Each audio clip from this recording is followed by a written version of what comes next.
피고인 최순실, 안종범, 정호성의 여러 범죄 사실 중 상당 부분과 공모관계가 있는 것으로 판단하였습니다. 그러나 헌법 84조에 규정된 현직 대통령의 불소추 특권 때문에 기소할 수 없습니다.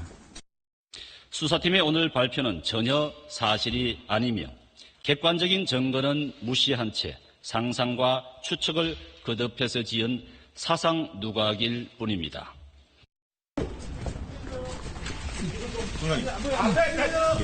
대통령이 검찰 수사 못 믿겠다는데 어떻게 생각하십니까?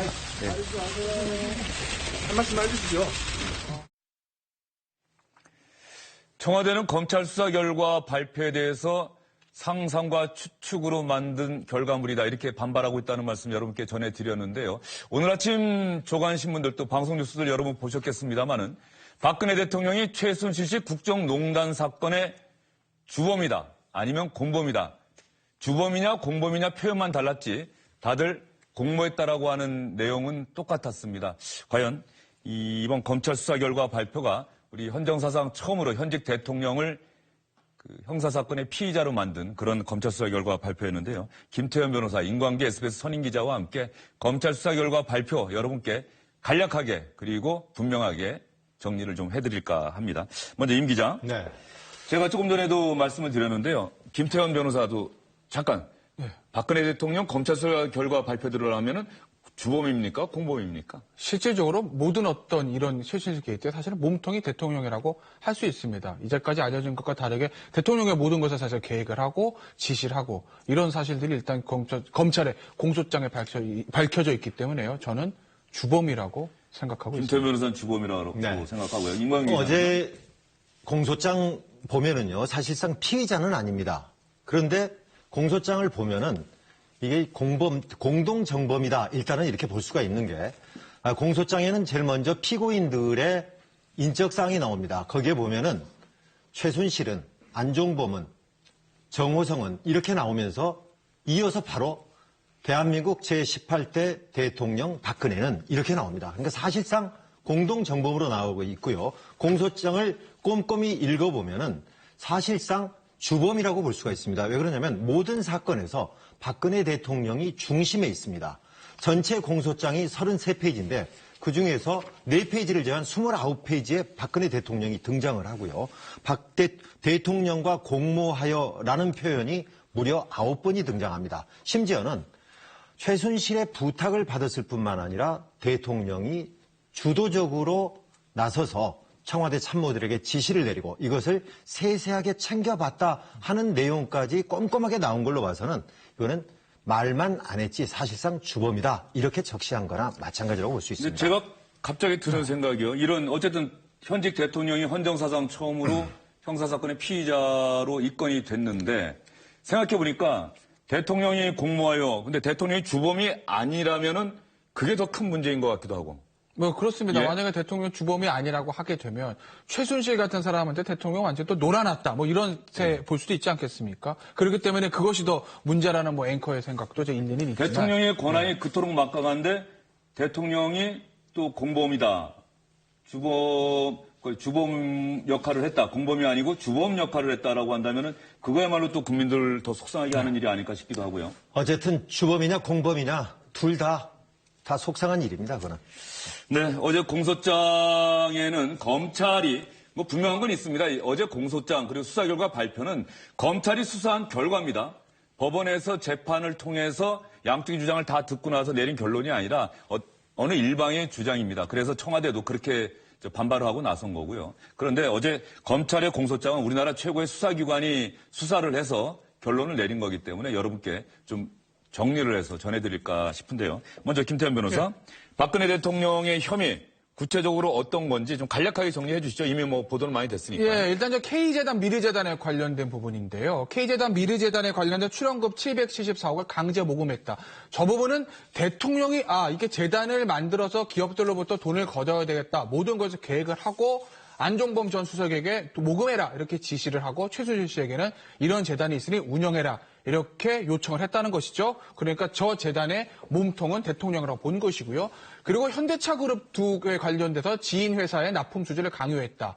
최순실 씨 회사의 광고 발주 강요했다. 저 부분은 대통령이 최순실 씨로부터 부탁을 받고 부탁받은 내용을 안종범 전 수석에 지시했다는 겁니다. 이러이런 회사에게 일감을 주도록 현대자동차에게 이야기하세요. 이렇게 지시를 했다는 것이죠. 그리고 롯데그룹의 70억 투자 강요는 롯데그룹의 신동빈 회장과 대통령의 독대한 자리에서 대통령이 그 신동빈 회장에 이야기를 하고 안종범 전 수석에게 신동빈 회장에 70억 내기로 했으니 이렇게 모금하세요라고 이야기를 했다는 겁니다. 가운데 두 개 현대차 그룹과 관련된 부분은 따지고 보면은 최순실 씨의 개인 민원을 해결해주는 역할을 대통령과 정책조정수석이, 경제수석이 했다. 청와대가 민원 해결 역할을 했다는 거군요. 예, 그렇습니다. 아시겠지만 그 광고는 실질적으로 최순실 씨가 지배하고 있는 회사고요. 플레이그라운드라고 하는 회사고요. 또 현대차에게 일감을 주도록 부탁했던 그 중소기업의 사장은 최순실 씨의 딸인 정유라 씨의 친구의 부모님이 운영하는 회사입니다. 즉 최순실 씨와 개인적인 연관이 있는 회사에다가 현대자동차라고 일감을 주도록 부탁을 받고 그것을 대통령 경제수석인 안종범 전 수석에 지시를 한 것이죠. 더 놀라운 것은 그렇게 해서 11억 원어치를 KD 코퍼레이션이라는 정유라 씨의 초등학교 친구, 사돈의 8촌보다도 어쩌면 더 멀죠. 초등학교 딸의 초등학교 친구의 아버지니까요. 그렇게 해서 KD 코퍼레이션이라는 데가 현대자동차에 납품할 수 있게 해서 11억 원어치를 납품하게 됩니다. 거기에서 대가로서 고맙다고 최순실 씨는 그 회사로부터 가방 1,000만 원이 넘는 백과 그리고 4천만 원의 현금을 챙기게 됩니다. 1,000만 원이 넘는 샤넬 백과 4천만 원의 현금. 네. 예. 그러니까 일반적으로 봐도 일반 그냥 하위 공직자들이 봐도 굉장히 이런 것들은 참 우리가 흔히 말하는 추잡한 사건인데 여기에 대통령이 직접 나서서 연결을 해주고 이걸 챙기도록 지시했다. 그것도 정책조정수석에게 이런 것들이 공소장에 그대로 기재가 되어 있습니다. 공소장 얘기를 하셨는데 공소장을 보면 박근혜 대통령이 K스포츠재단, 미르재단 뭐 이런 거 관련해서 이름까지 정하는 데 있어서 깨알같이 박근혜 대통령이 평소 뭐 수첩에 메모를 잘한다라고 해서 수첩공주라는 얘기도 있는데 뭐 깨알처럼 지시했다는 내용도 공소장에 포함이 된 거죠? 그렇습니다. 이 혐의가 박근혜 대통령과 관련된 혐의를 요약하면 7가지인데 그중에서 가장 으뜸되는 혐의는 뭐니 해도 K스포츠재단, 미르재단의 설립입니다. 왜냐하면 774억 원이나 되는 거기 때문에요. 미르재단이 먼저 설립이 되는데 재단 명칭은 용의 순수어로 신비롭고 영향력이 있다는 의미로 미르로 정하라. 그리고 사무실은 강남 부근으로 알아봐라. 그리고 재단 이사 구성이라든가 이런 것들을 모두 박근혜 대통령이 주도했다. 그리고 역시 K재단도 K스포츠재단도 마찬가지였다라고 공소장에 적시가 되어 있습니다. 예. 자, 검찰이 박근혜 대통령을 조사한 적은 없어요. 예. 조사를 하지 않은 상태에서 박근혜 대통령의 혐의를 최순실 씨 등 3명에 대한 공소장에 적시를 했는데 그렇다고 한다면은 검찰 입장에서는 우리는 대통령 혐의 입증하는데 자신 있습니다. 이렇게 국민들한테 얘기했다 해석해도 되는 걸까요? 어제 그 수사 발표 있고 나서요. 기다리고 일문일답에서 담당 부장검사가 뭐라고 그랬냐면 자, 우리는 공소장에 있는 혐의의 99%가 입증할 수 있다라고 생각한다. 이렇게 굉장히 자신감을 내다붙였다는 거죠. 그것은 피의자로 여겨지는 대통령을 직접 조사하지 못했지만 최순실 씨의 진술, 안종범 전 수석 및 정호성 전 비서관의 진술, 더군다나 안종범 전 수석의 그 수첩에 적혀 있었다고 하는 그 깨알 같은 대통령의 지시사항, 그리고 정호성 전 비서관의 휴대전화에 있는 녹취 파일과 문자 메시지 이런 어떤 물적 증거들이 완벽하게 구비가 돼 있기 때문에 저 노승권 차장이 99%는 입증 가능하다 이렇게 수사 재판에 자신감을 내비쳤던 겁니다. 네, 이와 관련해서는 유영하 변호인과 제가 어젯밤에 통화를 했습니다. 그랬더니 뭐라고 하냐면은 지금 검찰이 제시하는 증거로 증언 말고요. 증거로 지금 안종범 수석의 수첩 이야기를 하는데 안종범 수석의 수첩은 이렇게 풀워딩, 그러니까 대통령의 전체 말씀을 적어놓은 것이 아니고 단어들을 나열해놨다. 그런데 그거를 짜맞추기로 해서 안종범 수석을 압박해서 이렇게 했다라고 이렇게 몰아가고 있는 거다. 그렇기 때문에 증거자료로 될 수 없다. 자신 있다. 이런 부분을 굉장히 강조하더군요. 예, 유영하 변호인이 임광규 기자에게 이렇게 설명을 했는데 전체적으로 언론을 상대로 해서 내놓은 입장 발표를 한번 저희가 정리해 볼 필요가 있어요. 공범 혐의 하나도 인정할 수 없다. 제가 말씀드렸죠. 검찰이 상상과 추측을 거듭했다. 환상의 집을 지었다. 수사 공정성 믿을 수 없어서 검찰 조사에 일체 응하지 않겠다. 중립적인 특검 수사에 대비하겠다.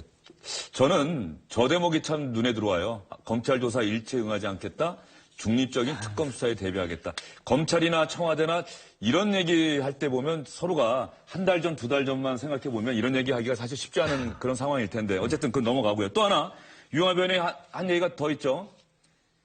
역대 정부가 추진한 공익재단 사업과 이 K스포츠재단, 미르재단 대단히 유사하고 본질적인 차이가 없다. 특히 대통령이 단돈 1원의 개인적 이익도 취득하지 않는 사안에 대통령을 주범인 것처럼 단정하는 것은 억지 논리다라고 얘기를 했고요. 유영하 변호인이 이렇게 자신 있게 주장을 하면서 박근혜 대통령의 변호인, 지금까지는 유영하 변호사 한 명이었는데 너댓 명이 더 충원이 돼서 아마 대여섯 명의 변호인단으로 확충될 것이다 이런 얘기까지 나오고 있는데 검찰이 그렇다고 한다면 여기서 궁금해지는 것, 검찰이 저런 변호인단의 주장을 뒤집고 다시는 저렇게 얘기할 수 없을 정도로 갖고 있는 뭔가 카드가 있겠느냐 이런 의문이 당연히 생길 거거든요. 예, 일단 공소장에 적시된 그것들을 뒷받침할 수 있는 거는 아까 말한 안종범 전수, 수처 뭐 이런 것들이고요.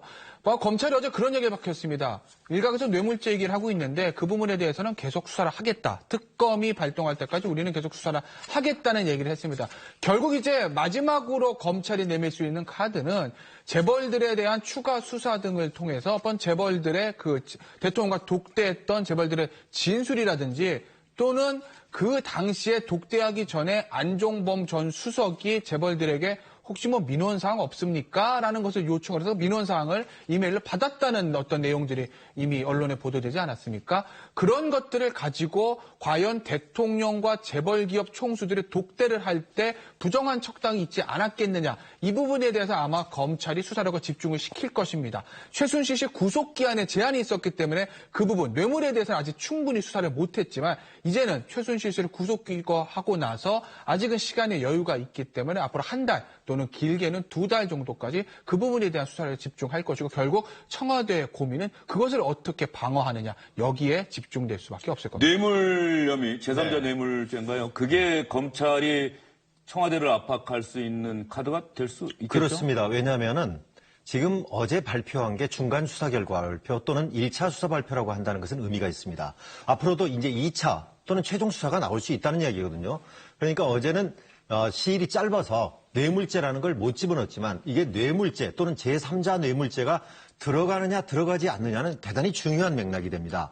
왜냐하면 뇌물죄가 들어가게 되면은 무기징역 또는 10년 이상의 징역이 되거든요. 그런데 현재로서는 직권남용은 5년 이하, 말이 5년 이하이지 만약에 3년 정도의 형을 선고받게 되면은 이건 집행유예가 가능합니다. 그런데 뇌물죄라는 게 들어가면 10년 이상이 되기 때문에 퇴임 후에 박근혜 대통령의 신병을 어떻게 하는가, 가둘 거냐 말 거냐라는 아주 중요한 이 갈림길이 된다는 거죠.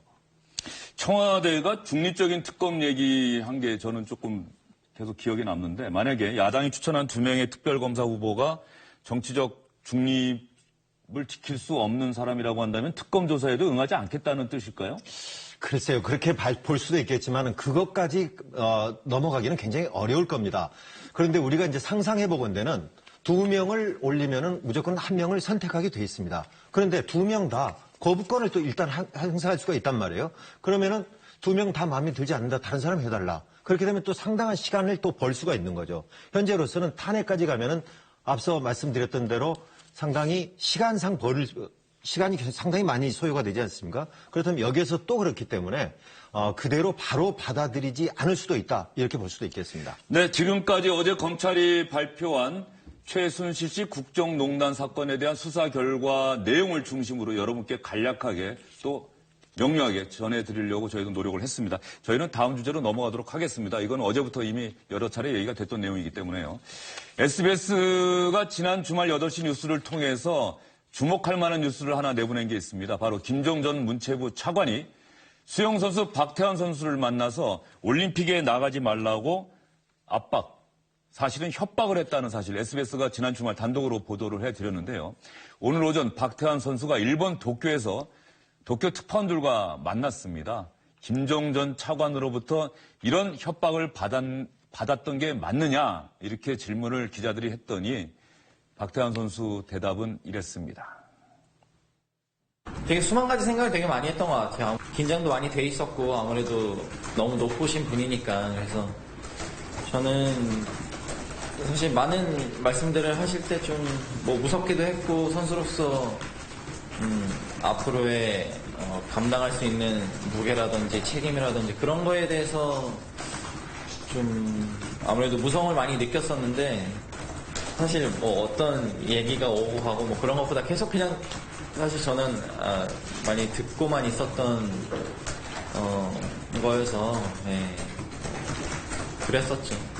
사실 컨디션도 컨디션이지만 좀 정신적으로 좀 이렇게 자리를 딱 잡지 못했지 않았을까라는 생각을 뒤늦게는 하는데 사실 리오올림픽 때 레이스에 대한 부분을 뭐 그런 부분으로 인해서 내가 못했다라고는 이렇게 뭔가 핑계대거나 변명하고 싶지 않아요. 그런 흔들림이 조금이라도 있었으면 아마 제가 올림픽을 안 갔겠죠. 메달은 모르겠지만 좋은 기록을 더 낼 수 있지 않을까라는 생각이 굉장히 컸기 때문에 뭐 기업 후원이라든지 뭐 대학 그런 교수 그런 자리 얘기라든지 그런 거 나왔을 때는 그러니까 사실 기회에 들어온다기보다 그냥 그 생각이 되게 많았어요. 올림픽을 정말 나가야 하는데 이거를 어떻게 하면 나갈 수 있을까라는 생각을. 박태환 선수 이야기를 들으면서 정말 안타깝습니다. 이런 일이 없었더라면 조금 일찍 국가대표로 선발이 됐더라면 물론 박태환 선수의 실수와 잘못도 있었죠. 올림픽에서 예선 탈락하고 이런 저조한 성적보다는 조금 나은 성적을 거둘 수 있지 않았을까 하는 그런 생각, 안타까움이 드는데 네. 박태환 선수가 김종전 차관으로부터 구체적으로 어떤 협박을 들었는지 좀 정리할 필요가 있을 것 같습니다.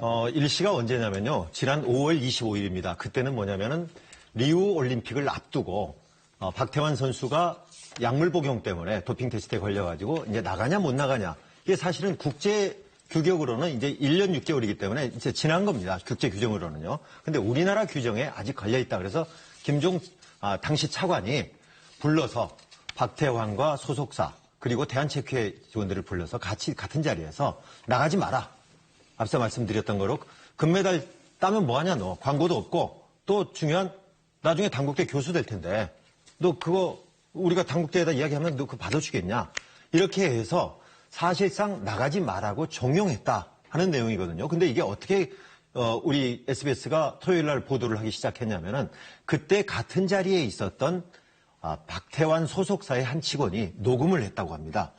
스마트폰으로 녹음을 해가지고 이제 그때 당시는 감히 누구라고 했습니까? 스포츠 대통령이라고 할 정도로 굉장히 김종전 차관이요. 네, 당시 차관이 굉장히 무서운 존재였기 때문에 내놓지 못하고 있다가 이제서야 우리에게 제보를 해서 이거를 오늘까지 3차례에 걸쳐서 지금 보도를 하게 됐습니다. 왜 나가지 말라고 그런 겁니까? 왜 그러냐면요. 아까 말씀을 드렸던 대로 지금 도핑 테스트에 걸려서 1년 6개월이라는 기간이 국제 규정으로는 끝났어요. 근데 우리나라 규정에 2년으로 돼 있다 보니까 이게 모순이 되는 거예요. 우리 규정하고 우리가 정해놓은 규정과 그게 하나가 있고 또 하나는 정확하게 말은 안 합니다만 박태환 선수가 이 VIP 행사에 몇 차례 불참을 했습니다. 지난 대통령 후보 시절에도요. 오라고 그랬는데 안 갔습니다. 그래서 굉장히 미운 털이 박혔다라는 것들이 체육계에서 공공연한 비밀로 떠돌고 있는데 아마 이런 것들이지 않았나라고 추측해 볼 수 있겠습니다. 박태환 선수가 미운 털이 바뀌었다라고 하는 거는 이제 체육계에서 공공연히 떠도는 이야기고 네. 제가 뭐 사실이다 이렇게 좀 말씀드리기는 좀 쉽지는 않겠습니다만 어쨌든 체육계에서는 그런 얘기가 분명히 돌고 있었다 이런 얘기를 좀 임광희 기자가 해주셨는데 여기서 미운 털 얘기가 나오니까 피겨 여왕 우리 김연아 선수도 뭐 미운 털이 바뀌었다 이런 언론 보도가 지난 주말에도 나오고 그랬어요. 네, 그렇습니다. 우리 잘 아시다시피 늘품 체조라고 있지 않습니까? 최순실 씨 회사에서 측근인 차은택 씨가 그걸 광고 기획자가 이렇게 만들었다는 늘품 체조라는 게 있는데 대통령이 등장을 해가지고 직접 시연을 했던 지금 나오고 있네요. 저기에 이제 유명 인사들이 굉장히 대통령 주변에 많이 있는데 뒤쪽에 우리 리듬 체조의 손현재 선수도 그렇습니다. 보이네요. 손현재 선수가 예. 조금 보이고 있죠. 예. 왼쪽으로. 저기에 피겨 여왕인 김연아 선수를 나오라고 했습니다. 그런데 사실은 김연아 선수가 저게 나갈 종목은 아니잖아요. 그래서 거절을 했습니다. 그래서 굉장히 그때부터 찍혀서 이 늘품체조 거부를 해가지고 찍혔다. 그래서 작년에 공교롭게도 이 체육회에서 지정하는 스포츠 부문의 상을 네티즌에서 무려 80%의 압도적인 1위를 했음에도 불구하고 그 상을 못 받게 됩니다. 우리 체조 도마의 양학선 선수도 현장에 있었군요. 그렇습니다. 예, 올림픽에 나가진 못했지만. 근데 결국은 이제 올해 그래서 왜 그랬냐 하고 체육회에 물어보니까 나이가 50살 이상이다. 50살 이상자에게만 준다라고 했는데 규정을 찾아보니까 그런 것도 없었어요. 그러니까 사실상 김연아를 배제한 거다. 이렇게 볼 수 있는데 올해는 또 규정을 바꿨다고 그래가지고 이번 23일 날 내일 모레 이제 김연아 선수가 드디어 상을 받게 됐다고 합니다. 예, 그건 참 다행인데, 그 스포츠 용어 뒤늦게 나도 우리 김연아 선수 눈 갈 만한 스포츠 용어이 과연 있을까 싶은데, 김연아 선수가 광복 70주년 기념 행사 때인가요? 그때 박근혜 대통령과 함께 그 행사에 참석을 했는데, 당시에 영상이 상당히 화제가 됐어요. 지금 화면에 나오는 것 같은데. 예, 지금 이제 대통령 옆에 김연아 선수가 서 있습니다. 아까 작년 그 광복절 때 있었던 상암 월드컵 경기장에서 있었던 그 우리 국민 대합창이라는 콘서트 장면인데요. 지금 보시면은 김연아 선수가 손 앞으로 모으고 있고요. 뭐 지금 화면에 잡히지 않았지만 대통령이 이제 손을 잡으려고 그러는데 김연아 선수가 슬그머니 좀 빼는 그런 모습들이 작년에 공개돼가지고 아, 김연아 선수가 대통령의 어떤 그것을 피하는 거냐 뭐 이런 얘기들이 작년에 좀 있었습니다. 뭐 김연아 선수의 소속사 관계자는 저 당시 아, 이건 일종 해프닝이었지 전혀 그런 건 아니다라는 얘기를 했지만 지금 또 이렇게 지나고 나서 보니까 그때 그 일부터 시작해서 이번에 늘품체조 안 간 것까지 이런 것 때문에 속된 말로 김연아 선수가 찍혀서 그래서 스포츠 영웅 선정에서 불이익을 당한 건 아니냐 이런 네티즌들의 얘기가 지금 시중에 많이 퍼져 있습니다. 저걸 악마의 편집이다라고 해가지고 의도적인 편집이다라고 또 그렇게 해명도 했었습니다. 어쨌든 간에 스포츠 스타들이 또 대중연예계 스타들이 대통령과 정치 지도자와 자리를 함께하는 장면은 여러 차례 볼 수가 있는데 조금 전에 화면을 보면 늘품 체조할 때 우리 뒤에 있던 뭐 손현재 선수나 양학선 선수 표정 자체 또 김연아 선수 지금 광복 70주년 행사 때도 보면 표정 자체가 이렇게 밝지는 않아요. 그렇습니다. 그 늘품체조 시연할 때 양학선 선수나 손현재 선수 같은 경우에도 생각을 해보시면 리우올림픽이 얼마 남지 않았던 시점입니다. 그렇기 때문에 1시간이라 더 훈련을 해도 지금 모자랄 시간에 대통령이 오신다고 해서 별로 이렇게 그들의 스포츠 경기력 향상에 도움도 되지 않는 늘품체조를 따라하고 있으니 지금 내가 할 일은 정말 이게 아니고 딴 일인데 뭐 이런 생각이 들지 않겠습니까? 그러니까 어떤 정치권의 행사들을 위해서 저렇게 스포츠 스타들이나 연예 스타들을 동원하는 그런 구태는 이제는 반복돼서는 안 될 것 같습니다. 김태현 변호사 얘기한 것처럼 정말로 이번에 최순실 씨 국정농단 사건을 통해서 많은 분들이 분노하고 화도 나고 답답해하긴 하는데 우리나라의 어떤 시스템이 좀 정상화되는 그런 중요한 계기로 꼭 만들어야 되지 않을까. 앞으로는 이런 일이 반복되지 않도록 그런 생각이 들고요. 김연아 선수 얘기하다 보니까는 장시호 씨인가요? 네, 이종사촌 언니죠. 네, 최순실 씨의 조카. 네. 그리고 정유라의 네, 이종사촌 언니가 되겠죠. 근데 뭐 김연아 선수가 찍혔다 뭐 이런 얘기를 했다고 지난 주말에 언론 보도로 나오곤 했는데 저희가 이 장시호 씨가 예전에 고등학교 시절에 아주 유명한 승마 선수였습니다. 그리고 승마를 주특기로 해서 연세대학교에 입학도 했고요. 그 어린 시절에 지금으로부터 19년 전에 대회에서 우승하고 난 다음에 장시호 선수가 SBS와 인터뷰했던 영상 어렵게 한번 준비를 해봤습니다. 자, 오늘 이렇게 우승을 했는데 소감이 어떻습니까? 예, 제 우승에 별로 만족하고요. 다시 훌륭한 입상을 많이 하겠습니다. 앞으로 더 많은 국제대회에 나가서 더 많은 성적을 각오가 어떻습니까? 오늘 시합에 별로 만족은 못하고요. 앞으로 더 많은 국제대회에 나가서 더 훌륭한 성적을 따도록 하겠습니다. 아닌데. 우리 현장에서 인터뷰 따다가 저렇게 자꾸 긴 문장 못하면 참 답답하죠. 근데 저게 이제 79년도, 그러니까 97년도 5월 29일 날 뚝섬에서 있었던 전국 승마 선수권대회 영상입니다. 지금 SBS 스포츠부장을 하고 있는 권종호 기자가 인터뷰를 한 내용인데. 신중섭 전 부장 같은데요? 아, 그렇군요. 예. 지금은 퇴직을 했습니다만. 예. 거기에서, 저기에서 지금 고교 랭킹 1위였거든요. 아, 승마는 잘했군요. 최종국 선수. 예. 아니, 그런데 사실상 선수층이 굉장히 얇아가지고. 저 시절에는. 네, 그것도 공동 우승을 했습니다. 그래서 저걸 바탕으로 해서 연세대학교 문제가 됐던 연세대학교를 입학을 하게 되고요. 그 후로는 사실상 승마를 그만두게 됩니다. 장시호 씨가 지금 이 시각 현재 법원에서 영장 실질 심사를 받고 있고요. 오늘 밤에 구속될 것이냐 말 것이냐가 결정이 됩니다. 횡령 혐의입니다. 조금 전에 이렇게 말 타고 그 달리던 어린 승마 선수가 지금은 저렇게 경호관들에게 둘러싸여서 고개를 푹 숙이고 그 구치소로 가는 차에 황급하게 올라타는 그런 모습인데요. 횡령 혐의를 받고 있죠? 예, 그렇습니다. 그 횡령 혐의를 받고 있는 것이고요. 아마 곧 이제 영장 실질 심사가 시작이 됐고요. 오늘 밤에 구속 여부가 결정이 될 것인데 이제까지 있었던 어떤 최초의 게이트의 어떤 주요 피의자들의 처리의 흐름을 봤을 때 장시호 씨도 구속을 피할 수는 없을 것 같이 보입니다. 네, 장시호 씨가 연세대학교를 입학하는데도 뭔가 특혜가 있지 않느냐. 고등학교 때 뭐 학급에서 반에서 꼴찌를 하는데 이렇게 성적이 좋지 않았는데 어떻게 연세대학교를 들어갈 수 있었느냐. 이런 의혹도 나오고 있는 상황입니다. 일단 오늘 영장 실질 심사 받고 구속이 될지 어떨지는 모르겠습니다만은 구속될 가능성이 크다라고 김태현 변호사가 얘기를 했는데 검찰이 조사하는 과정에서 이 대학교 입학 과정에서 무언가 비리가 있었는지 이 부분도 좀 명백하게